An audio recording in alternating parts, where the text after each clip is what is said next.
Assalamualaikum warahmatullahi wabarakatuh. Kami dari kelompok 11 akan mempresentasikan hasil diskusi dari kelompok kami yang berjudul Efisiensi Pasar Keuangan. Anggota kelompok 11 terdiri dari yang pertama Muhammad Saifullah, yang kedua Iqbal Maulana Sigit, dan ketiga Ken Sopi Bagaswara, dan keempat adalah Sinta Ayu Putri Agung. Efisiensi pasar keuangan. Salah satu teori penting dalam keuangan adalah efisiensi keuangan. Pasar dikatakan efisiensi jika harga mencerminkan semua informasi yang relevan. Implikasi teori tersebut adalah investor tidak bisa memperoleh keuntungan abnormal yang konsisten. Jika seorang investor ingin memperoleh keuntungan abnormal yang konsisten, maka ia harus menggunakan informasi yang belum tercermin dalam harga. Dengan kata lain, dia harus menggunakan informasi yang semua orang belum tahu. Bab ini akan membicarakan konsep efisiensi keuangan dengan berbagai implikasinya. Perhatikan bahwa efisiensi dalam bab ini atau juga dalam keuangan biasanya mengacu pada efisiensi informasional atau efisiensi yang digambarkan di muka, bukan efisiensi ekonomis. Efisiensi ekonomis menyangkut perbandingan output dengan input.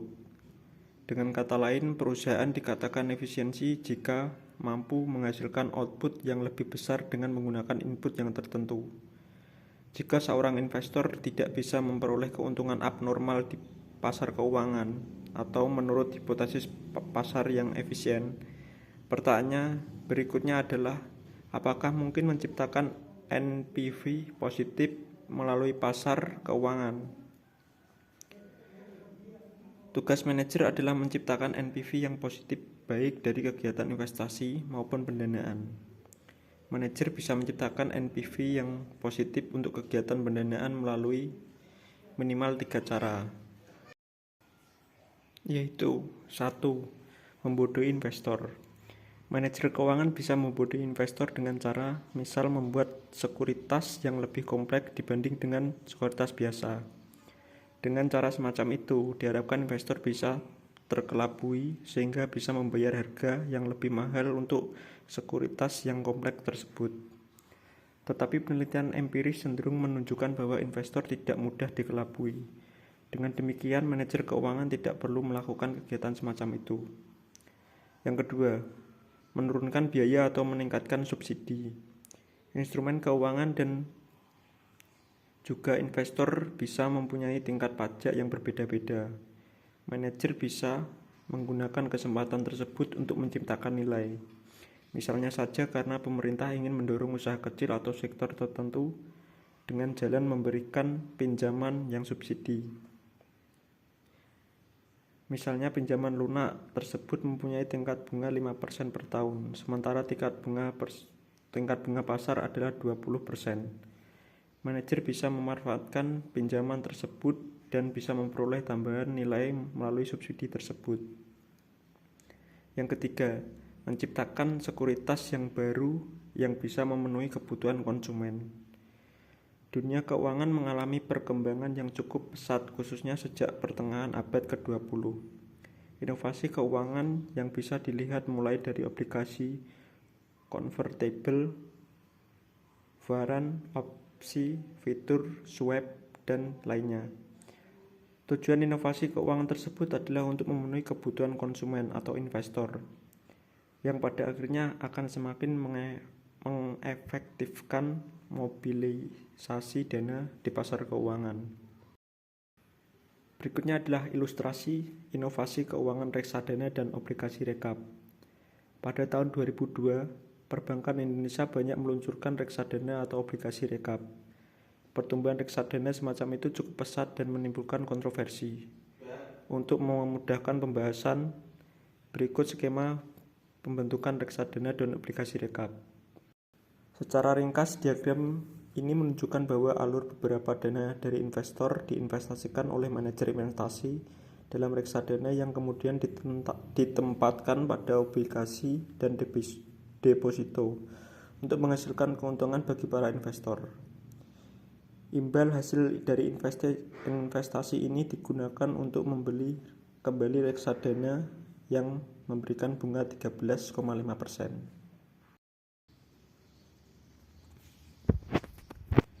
Selanjutnya, bagan simulasi versus pergerakan harga yang sesungguhnya. Pada tahun 1953, seorang ahli statistik, Maurice Kendall, mempresentasikan pengamatan terhadap perilaku harga saham dan komoditas konferensi Royal Statistic Society di London. Ia ingin melihat apakah ada pola tertentu dalam pergerakan harga saham dan komoditas.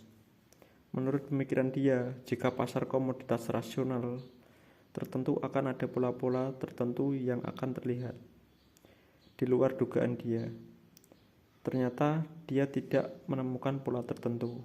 Sebaliknya, ia menemukan pola yang acak atau random. Timbul pernyataan, apakah dengan demikian pasar rasional? Gambar berikut menunjukkan dua gambar yang salah satu merupakan pola pergerakan harga saham yang sesungguhnya dan yang kedua merupakan pola random yang dihasilkan simulasi komputer. Bisakah Anda membedakan pola yang mana menggunakan pergerakan harga saham yang sesungguhnya dan yang mana menggunakan gambar dari pergerakan simulasi komputer? Pada gambar tersebut diperlihatkan ke sejumlah mahasiswa. Sebagian mahasiswa bisa menjawab dengan benar, sebagian lagi yang salah. Tetapi satu hal yang jelas, alasan jawaban mereka tidak ada yang mengenai. Sebagian beralasan karena pola pada gambar A mempunyai pergerakan yang terputus-putus, sedangkan pada gambar B mempunyai pergerakan yang tidak terputus-putus. The truth yang benar adalah mereka menjawab dengan benar karena kebetulan semata. Dua gambar tersebut sangat sulit dibedakan. Kedua gambar tersebut mencerminkan pola random. Meskipun salah satu gambar diambil dari pergerakan harga saham yang sesungguhnya. Dengan kata lain, pola pergerakan harga saham bersifat random. Bagan berikut ini menyajikan plot antara retur harian dengan retur suatu hari sebelumnya untuk saham Astra dari Mei 95 sampai Juni 97. Berikut adalah gambar plot retur saham Astra. Apakah ada kaitan antara retur dari harga ini dengan retur harga sebelumnya? Dengan kata lain, bisakah kita menggunakan retur dari suatu hari sebelumnya memperkirakan retur hari ini? Plot di atas nampaknya menunjukkan tidak ada pola tertentu antara retur hari ini dengan retur hari sebelumnya. Praktis, tidak ada kolerasi antara retur hari ini dengan retur sebelumnya. Dengan kata lain, nampaknya akan sulit menggunakan data satu hari sebelumnya untuk memprediksi retur hari ini. Pengujian lebih lanjut akan dibicarakan di bagian berikutnya. Hasil semacam itu memperkuat hipotesis kita bahwa perubahan harga saham bersifat random. Harga bergerak random berarti bahwa perubahan harga saat ini tidak berkaitan dengan perubahan harga masa lalu. Selanjutnya yang kedua, kenapa terjadi pasar yang efisien? Pertanyaan berikutnya adalah kenapa harga saham atau juga sekuritas yang lain cenderung bersifat random. Harga komoditas dan juga harga sekuritas bergerak secara random karena menyesuaikan terhadap informasi baru. Informasi baru datang ke pasar dengan pola yang random. Informasi tersebut tidak bisa diperkirakan kapan datangnya atau seberapa baik informasi tersebut. Karena itu pergerakan harga menjadi random karena kedatangan informasi yang bersifat random. Kenapa terjadi pada pasar efisien? Ada dua hal yang menjadi penyebabnya. Yang pertama, analisis yang banyak dan pandai. Pasar keuangan dan pasar modal menarik banyak orang cerdas untuk bekerja sebagai analis. Mereka mencari dan menganalisis informasi terkait saham dan sekuritas. Kehadiran banyak analis yang cerdas memastikan semua informasi relevan mengalir kepada pasar keuangan. Dan yang kedua, kompetisi antar analis. Ada persaingan di antara para analis. Persaingan ini mendorong mereka untuk bekerja sebaik mungkin. Analis yang tidak bisa menganalisis dengan baik tidak akan bertahan. Kedua faktor ini memastikan informasi selalu mengalir ke pasar keuangan, membuat pasar efisien. Pasar yang efisien berarti harga mencerminkan semua informasi relevan, terutama informasi masa depan.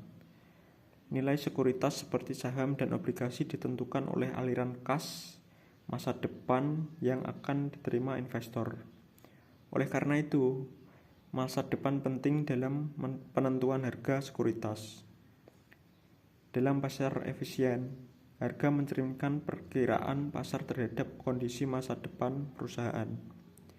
Pasar berusaha mengantisipasi situasi masa depan untuk mendapatkan keuntungan. Jadi, harga sekuritas mencoba memprediksi kejadian masa depan. Bagian berikut menunjukkan hubungan antara harga saham dan resesi, mana yang lebih dulu. Berikut adalah bagian harga saham dan kondisi ekonomi. Dari gambar tersebut nampak bahwa harga sekuritas cenderung memprediksi resesi di Amerika Serikat. Sebelum terjadi resesi, harga saham sempat naik sebentar, kemudian turun. Setelah itu, ekonomi Amerika Serikat berada dalam kondisi resesi. Hal yang sebaliknya akan terjadi. Jika kondisi ekonomi diperkirakan akan membaik, maka harga saham akan meningkat lebih dulu, sebelum kondisi ekonomi benar-benar membaik. Situasi tersebut mencerminkan antisipasi yang dilakukan oleh pelaku pasar. Selanjutnya adalah ilustrasi paradoks efisiensi pasar. Jika kita bisa memperkirakan kondisi perekonomian di masa mendatang melalui harga saham, berarti kita tidak perlu melakukan analisis yang sesungguhnya. Cukup melihat harga saham dan kemudian memperkirakan kondisi di masa mendatang. Analisis semacam itu sering dikatakan sebagai strategi pasif. Metode semacam itu jauh lebih murah dibanding dengan strategi aktif, yaitu menyewa analisis atau ahli ekonomi, kemudian menugaskan mereka untuk menganalisis kondisi perekonomian. Jika metode strategi pasif tersebut lebih murah, maka semua orang hanya membaca harga saham, tidak ada yang melakukan analisis yang sesungguhnya, atau hanya melakukan strategi pasif. Jika tidak ada yang melakukan analisis atau melakukan strategi aktif, maka pasar menjadi tidak efisien atau tidak ada informasi baru yang masuk ke harga. Nampak di sini ada paradok pasar yang efisien. Jawabnya, dalam kondisi keseimbangan, maka kondisi pasar akan sedemikian rupa sehingga tingkat keuntungan dari analisis aktif dan analisis pasif akan sama. Jika tidak ada yang melakukan analisis aktif, maka ada 1-2 analis yang melakukan analisis aktif dan memperoleh keuntungan besar. Keuntungan tersebut akan menarik analisis baru. Analis kemudian bertambah. Jika pertambahan tersebut terlalu banyak, maka keuntungan yang semula diperoleh menjadi hilang, bahkan menjadi rugi. Karena itu, sebagian analis yang kurang pintar atau kurang beruntung akan keluar dari arena pertarungan. Pada kondisi keseimbangan, keuntungan yang diharapkan dari strategi aktif akan sama dengan. Yang ketiga adalah efisiensi pasar dan beberapa kategori efisiensi pasar. Pada bagian 4, kaitan antara 3 tipe efisiensi keuangan. Pada gambar tersebut, kaitan antara ketiga bentuk informasi tersebut adalah sebagai berikut ini. Informasi masa lampau merupakan informasi yang paling sederhana. Informasi tersebut merupakan informasi yang paling mudah dicari. Informasi masa lampau tercakup dalam informasi yang dipublikasikan. Sebagai contoh, harga masa lampau dipublikasikan di surat kabar atau bahkan dibuat dalam database. Informasi yang dipublikasikan mencakup informasi yang dipublikasikan dan informasi masa lampau. Informasi pribadi mencakup informasi masa lampau, informasi yang dipublikasikan, dan informasi yang tidak tahu atau belum dipublikasikan. Efisiensi keuangan dengan demikian juga bisa dilihat sebagai hierarki. Secara spesifik, jika pasar efisien dapat dalam bentuk kuat, maka pasar juga efisien dalam bentuk setengah kuat dan lemah. Jika pasar efisien dalam bentuk setengah kuat, maka pasar efisien dalam bentuk lemah. Sebaliknya, jika pasar sudah efisien dalam bentuk lemah, pasar belum tentu efisien dalam bentuk setengah kuat. Jika pasar belum efisien dalam bentuk lemah, maka pasar juga belum efisien dalam bentuk setengah kuat dan kuat. Pasar dikatakan efisien dalam bentuk lemah jika harga mencerminkan informasi masa lampau. Implikasi dari efisiensi bentuk lemah adalah investor tidak akan memperoleh keuntungan abnormal yang konsisten dengan menggunakan informasi masa lampau.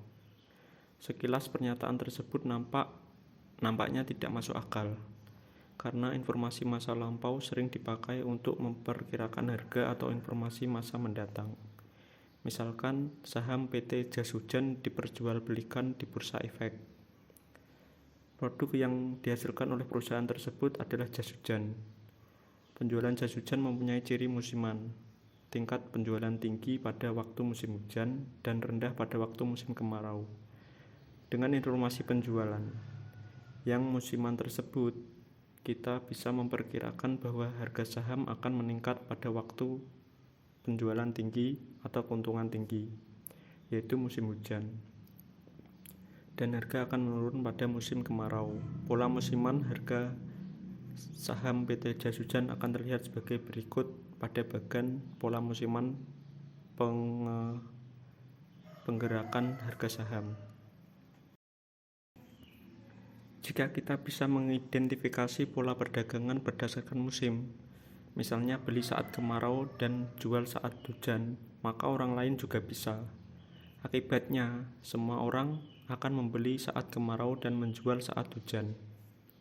Strategi ini terlalu sederhana dan mudah dikenali. Karena banyak yang mengikuti strategi ini, tekanan beli saat kemarau dan tekanan jual saat hujan akan mengubah pola harga. Harga akan naik saat kemarau dan turun saat hujan. Jika pola ini muncul, orang akan memanfaatkannya dan pola akan berubah lagi. Akibatnya, pola musiman menghilang dan fluktuasi harga menjadi acak. Ini menunjukkan bahwa informasi masa lalu tidak dapat digunakan untuk memprediksi harga masa depan.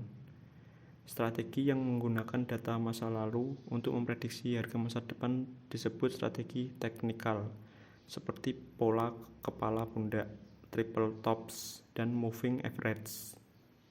Contoh strategi teknikal adalah moving average yang mencoba melihat tren harga saham. Jika harga menembus moving average dari bawah, itu sinyal beli karena tren naik. Jika menembus dari atas, itu sinyal jual karena tren turun. Ada juga strategi yang melihat perpotongan antara moving average jangka pendek dan panjang. Jika moving average pendek memotong yang panjang dari bawah, itu sinyal beli, dan sebaliknya adalah sinyal jual. Strategi lain melihat batas resistensi dan support. Jika harga menembus resistensi, itu sinyal beli. Jika menembus support, itu sinyal jual. Ahli teknikal menggunakan grafik untuk menentukan level resistensi dan support. Pertanyaan utama adalah, apakah strategi teknikal bisa menghasilkan keuntungan abnormal? Pelajaran dari efisiensi pasar adalah bahwa untuk mendapatkan keuntungan abnormal, Kita harus menggunakan informasi yang belum digunakan orang lain dan bertindak cepat sebelum informasi tersebut tercermin dalam harga. Ini mungkin lebih relevan di pasar yang belum maju seperti Indonesia. Pasar dikatakan efisien dalam bentuk setengah kuat jika harga-harga mencerminkan informasi yang dipublikasikan. Contoh, informasi yang dipublikasikan adalah pengumuman laporan keuangan, pengumuman keputusan kontrak, pengumuman dividen, pengumuman peraturan tertentu, dan lainnya. Implikasi dari kondisi tersebut adalah investor tidak akan memperoleh keuntungan abnormal yang konsisten dengan menggunakan informasi yang dipublikasikan. Seperti sebelumnya, sekilas pertanyaan tersebut sulit diterima akal. Banyak investor yang mengandalkan informasi yang dipublikasikan seperti laporan keuangan. Misalkan harga saham PT Astra Tbk adalah 5.000. Pagi hari, TVRI mengumumkan bahwa PT Astra mendapatkan kontrak besar untuk pengadaan mobil bagi pegawai negeri senilai 3.000 per lembar saham. Ketika bursa efek dibuka, harga saham Astra akan langsung naik menjadi sekitar 8.000. Berita tersebut tidak bisa dimanfaatkan untuk keuntungan karena harga sudah naik. Hanya pemilik saham Astra sebelumnya yang mendapatkan keuntungan, dan itu karena keberuntungan, bukan strategi. Ilustrasi di atas juga menunjukkan bahwa dalam pasar yang efisien, harga akan menyesuaikan terhadap informasi yang dipublikasikan dengan cepat. Penyesuaian dalam pasar semacam itu cepat dan penuh. Secara teoritis, penyesuaian terhadap informasi dalam pasar yang efisien bisa digambarkan sebagai berikut ini. Berikut bagan 6 pola pergerakan saham dalam event studi. Pada gambar tersebut dijelaskan bahwa gambar A menunjukkan bahwa ketika informasi dipublikasikan, harga langsung menyesuaikan dengan informasi baru tersebut dan stabil kembali, mencerminkan pasar yang efisien dalam bentuk setengah kuat. Namun ada dua kemungkinan penyimpangan. Yang pertama, reaksi berlebihan atau overreaction. Jika ada berita baik, harga naik terlalu tinggi dan kemudian turun kembali ke tingkat yang sesuai. Garis B menunjukkan reaksi berlebihan ini untuk berita buruk. Harga turun terlalu tajam dan kemudian naik kembali ke keseimbangan baru. Yang kedua, reaksi lambat. Penyesuaian harga terjadi secara bertahap dan tidak langsung penuh saat pengumuman berita. Garis C menunjukkan reaksi lambat ini, di mana harga bergerak perlahan sampai stabil. Ini menggambarkan bahwa tidak semua pasar bereaksi secara efisien terhadap informasi baru. Pasar dikatakan efisiensi dalam bentuk kuat jika harga-harga mencerminkan informasi yang bersifat pribadi dan juga informasi lain yang dipublikasikan dan masa lalu. Informasi pribadi, inside information, adalah informasi yang belum dipublikasi.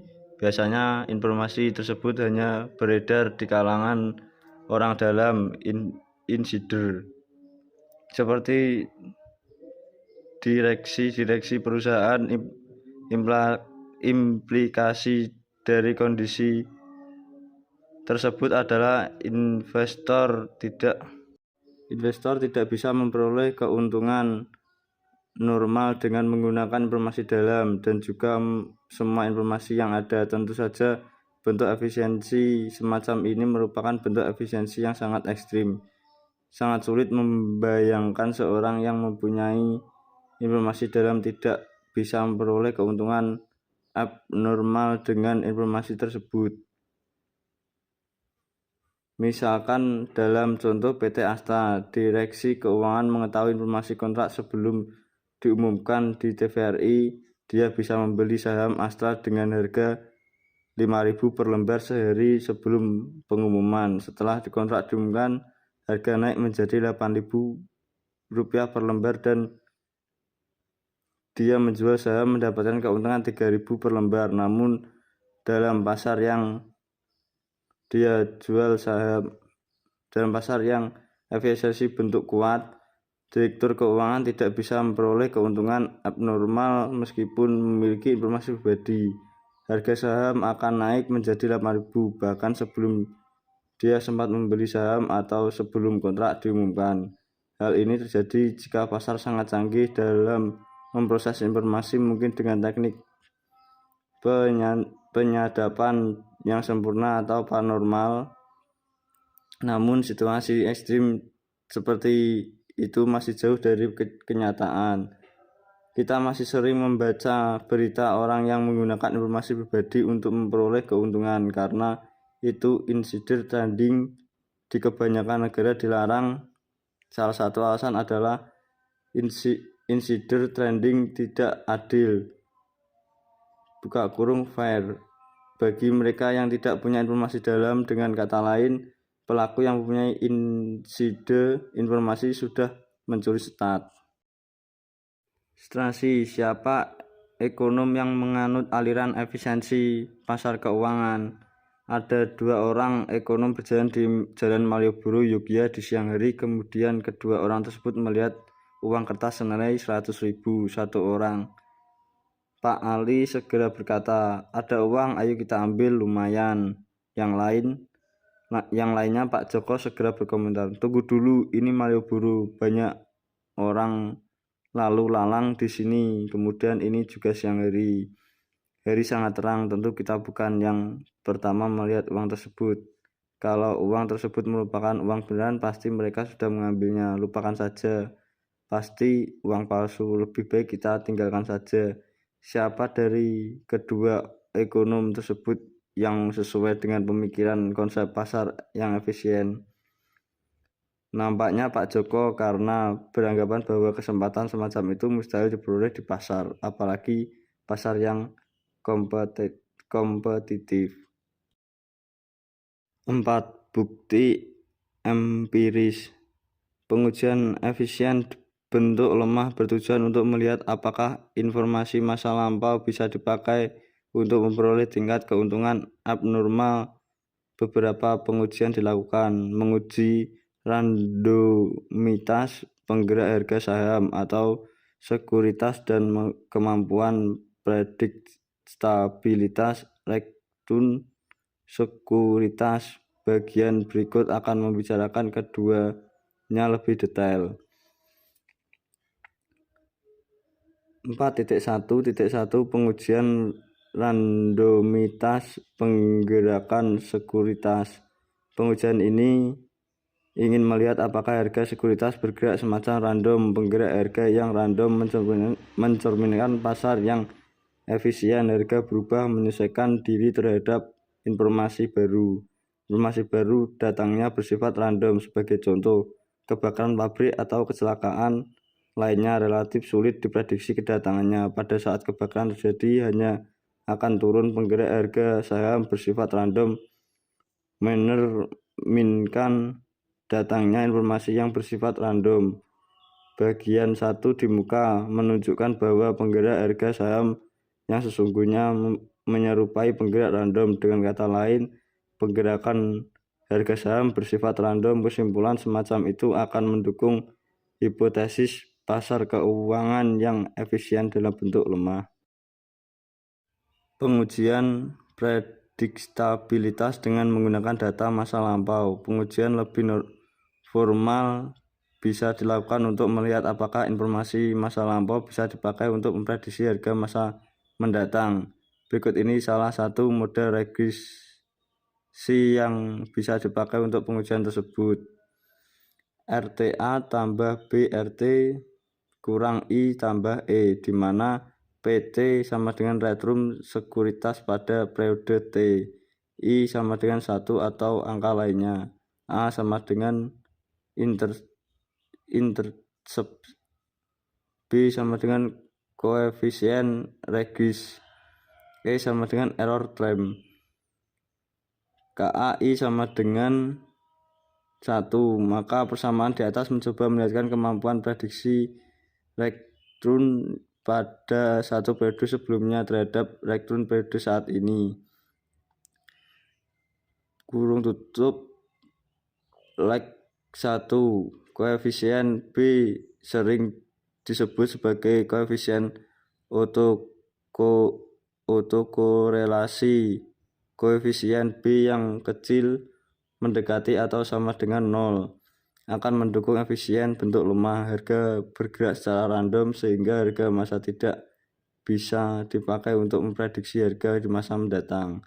Berikut ini salah satu hasil pengujian koefisien autokorelasi dengan menggunakan data Indonesia. Berikut ini contoh tabel koefisien autokorelasi di BEJ pada tahun 1990. Dari tabel tersebut nampaknya bahwa koefisien autokorelasi secara umum cukup rendah, bahkan hanya satu yang signifikan secara statistik berbeda dari 0. Hasil tersebut nampaknya mengatakan bahwa pasar modal Indonesia BEJ sudah efisien dalam bentuk lemah. Hipotesis pasar yang efisien dalam bentuk lemah di BEJ terbukti. Pengujian strategi teknikal.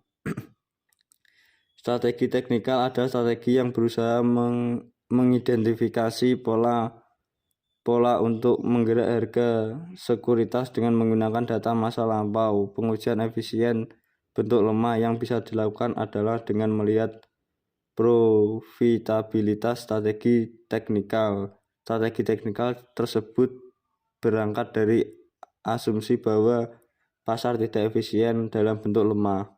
Dengan demikian, bisa diambil hipotesis jika strategi teknikal bisa menghasilkan tingkat keuntungan, maka hipotesis efisien bentuk lemah bisa ditolak.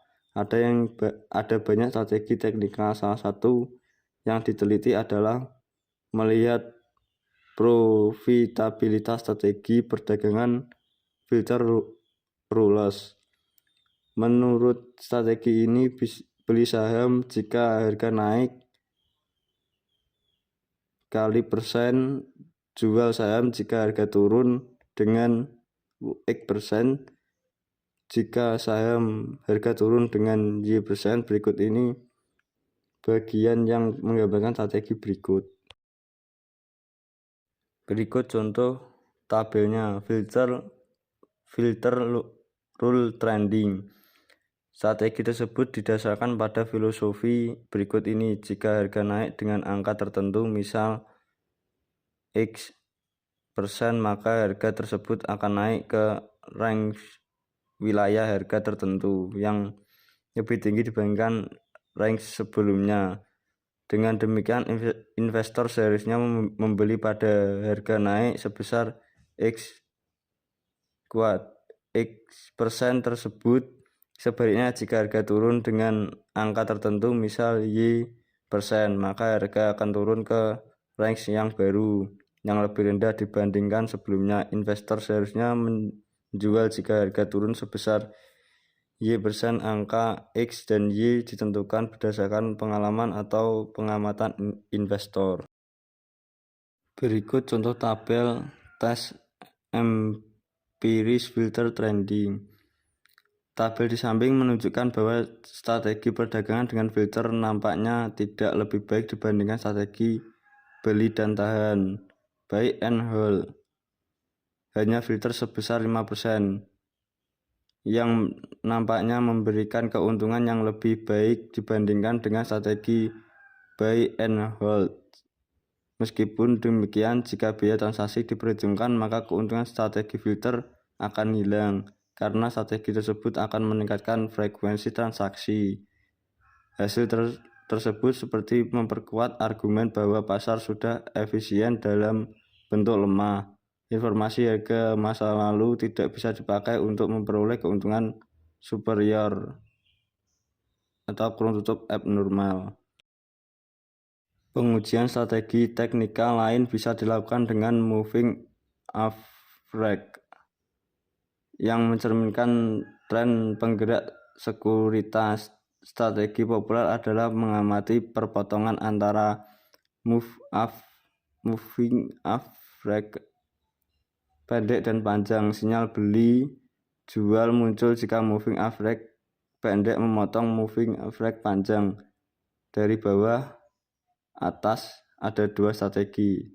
Yang pertama, strategi Wicked Moving Average atau FMA, menahan posisi beli atau jual selama periode tertentu, misalnya 10 hari.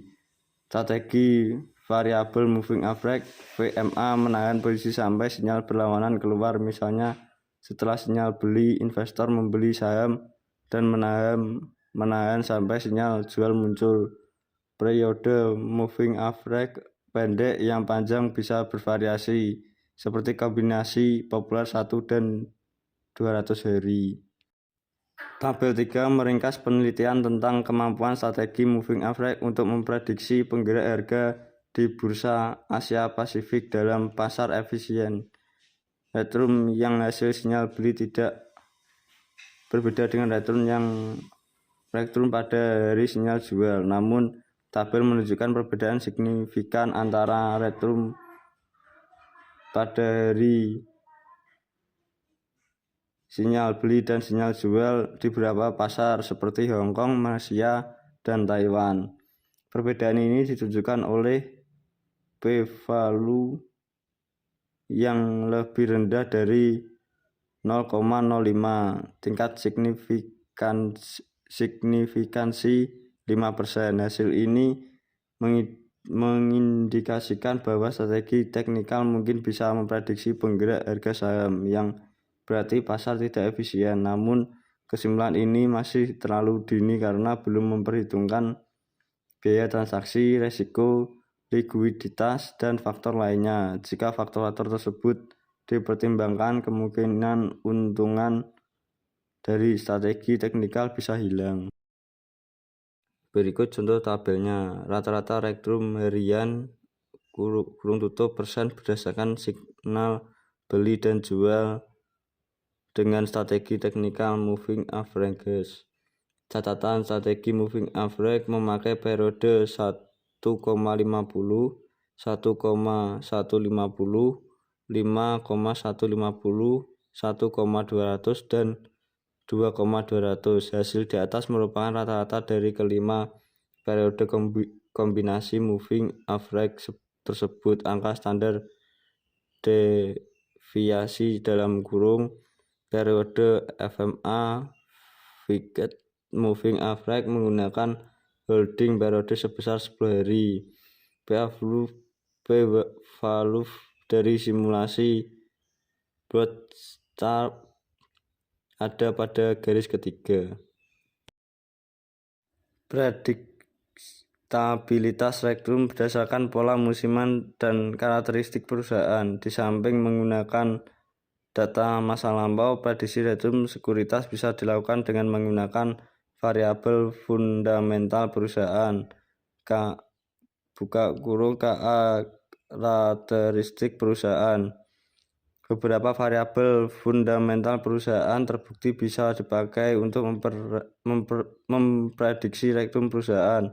Hasil semacam ini tentu saja berlawanan dengan konsep efisien pasar keuangan karena variabel fundamental tersebut mudah dilihat oleh investor. Pasar yang efisien mengatakan bahwa harga mencerminkan informasi yang relevan sehingga investor tidak akan memperoleh keuntungan superior dengan mudah. Jika informasi variabel fundamental mudah diperoleh, muncul pertanyaan kenapa informasi semudah itu bisa dipakai untuk memperoleh keuntungan abnormal, tetapi penemuan empiris menunjukkan bahwa beberapa variabel fundamental tidak dipakai untuk memprediksi tingkat keuntungan superior.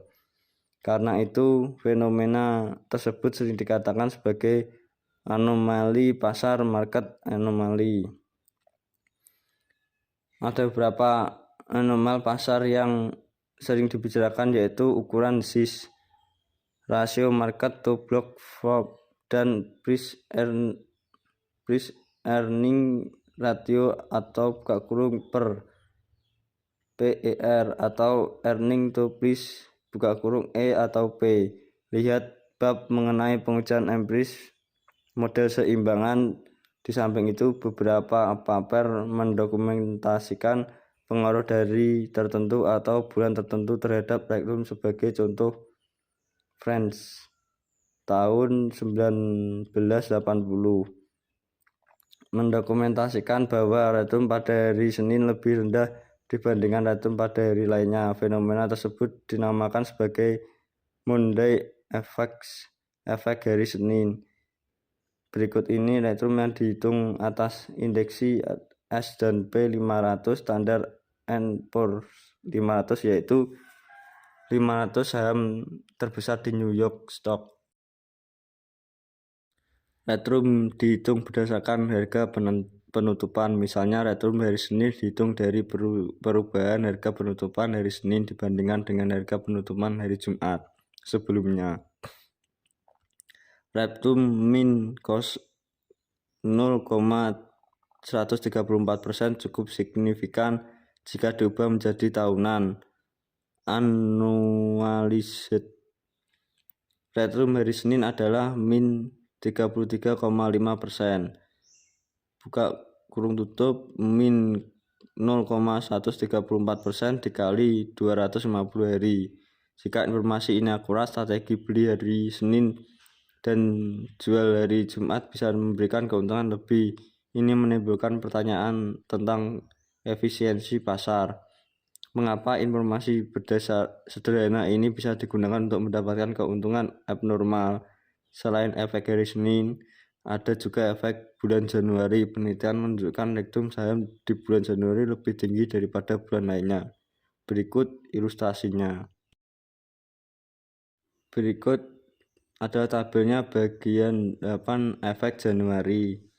Bagian tersebut menunjukkan bahwa rektrum abnormal bulan Januari ternyata lebih tinggi dibandingkan pada bulan lainnya. Strategi yang bisa dilakukan juga cukup jelas. Bisa beli saham pada bulan Desember kemudian jual pada bulan Januari. Menjadi pertanyaan kenapa informasi semudah itu bisa dipakai untuk memperoleh keuntungan abnormal. Penelitian lain melihat rektrum harian selama bulan Januari. Penelitian tersebut menunjukkan bahwa abnormal rektrum bulan Januari praktis diperoleh pada perdagangan hari-hari awal bulan Januari. Tabel berikut ini menunjukkan hasil tersebut.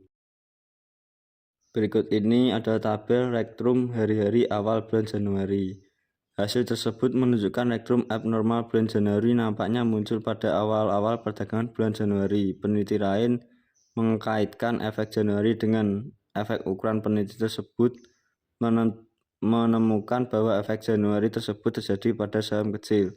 Keuntungan yang tinggi pada bulan Januari berasal dari saham kecil. Dengan kata lain, efek Januari bisa direduksi menjadi efek ukuran. Bagian berikut ini menunjukkan situasi tersebut. Tabel berikut adalah efek Januari dan efek ukuran. Pertanyaan muncul, mengapa informasi yang mudah didapatkan bisa digunakan untuk mendapatkan keuntungan abnormal? Ada beberapa penjelasan. 1.